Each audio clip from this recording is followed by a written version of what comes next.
choix, on s'est nourri par rapport à notre papa. Moi je sais que j'ai des brides et des restes de ce qu'il m'a donné. Je suis pas autoritaire mais je suis assez rigoureux quand même dans son éducation. Puis je relâche aussi parce que mon père était très sur moi, ce qui était super. Hein. Mais un peu comme le papa, un peu comme Julien Pestel dans le film avec Roman. Très attention, fais attention là, fais attention ci. Du coup tu sais plus ce qu'il faut faire en fait. Donc ma fille j'essaye de la faire vivre. De toute façon même si je lui dis attention ou le fais pas, elle le fera. Donc je la laisse vivre mais j'essaye de contrôler, d'avoir un œil tout le temps, d'être rigoureux quoi. Oui, c'est le gros problème. On parlait de est-ce qu'il faut surprotéger les enfants. C'est très très compliqué parce que le problème s'est posé quand Arthur, mon fils, a voulu avoir un soleil sur une mobilette, enfin, ou un scooter.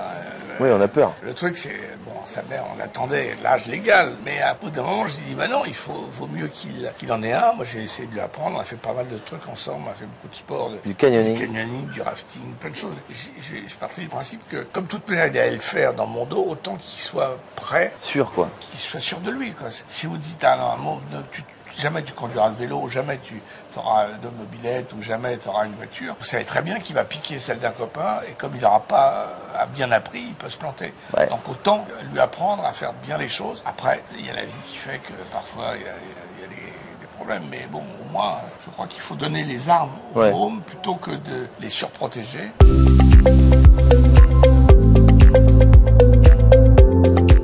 Tout le temps largué complet. Je crois qu'on est largué dès le moment où l'enfant sort du ventre de la maman. On est largué déjà complet quoi. Mais les deux, le père et la mère. Et puis après, bon, il y a une adaptation, on prend un rythme et il y a un cycle qui se pose. On redécouvre notre vie amoureuse. On l'avait pas perdu, mais tout change. Notre vie professionnelle, notre vie en famille. Puis après, on s'équilibre et puis ça fonctionne. En tout cas de mon côté, parce que moi c'est très frais. Gérard, lui, il a eu 47 enfants dans sa carrière et il en a un vrai. Ouais, non, mais c'est vrai que c'est toujours un truc étonnant la paternité. Parce que c'est quelque chose d'irréversible.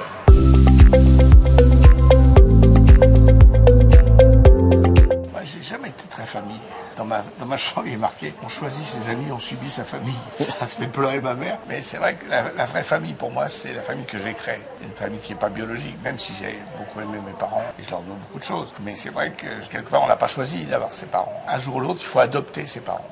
Donc vous avez compris, il faut fuguer, voilà, fuguer. Il faut accepter que la famille, ce sont des gens étrangers et souhaiter qu'on va pouvoir bien s'entendre avec eux. C'est pas le cas toujours. Moi, j'ai eu des soucis avec mon père, beaucoup. Ça s'est arrangé, mais il a fallu vraiment faire un gros travail. Alors que les amis que j'ai choisis, ça a été tout de suite. Mais ça, il a raison parce que moi, ma fille, par exemple, elle a rencontré plein de gens de notre entourage et ça nourrit. Elle adore sa famille, son grand-père, sa grand-mère, nos tantes, oncles. Elle voit pas tout le monde non plus, mais l'entourage proche. Elle en est très attachée parce qu'ils ont été présents dès sa naissance. Mais ce qui la nourrit, c'est les amis qu'on a autour. Et on lui invente des tontons. Elle a 17 tontons. Et tonton Gérard qu'elle n'a pas rencontré encore, il croit que je lui mens et que j'ai pas un enfant, c'est un robot. Je crois qu'elle est bionique. C'est faux. Il a créé un contenu. Sa fille. En tout cas, quand je suis avec ma femme et ma fille, je suis dans une bulle où je suis très bien. Il peut tout se passer, c'est pas grave en fait. Moi quand j'étais en période de révolte, la famille c'était ennui. Et donc c'est pour ça que j'ai voulu créer une autre famille plus rigolote, plus joyeuse quoi. Et puis après, je m'aperçois quand même que cette famille-là qui me pesait a été très importante dans ma vie et m'a construit aussi.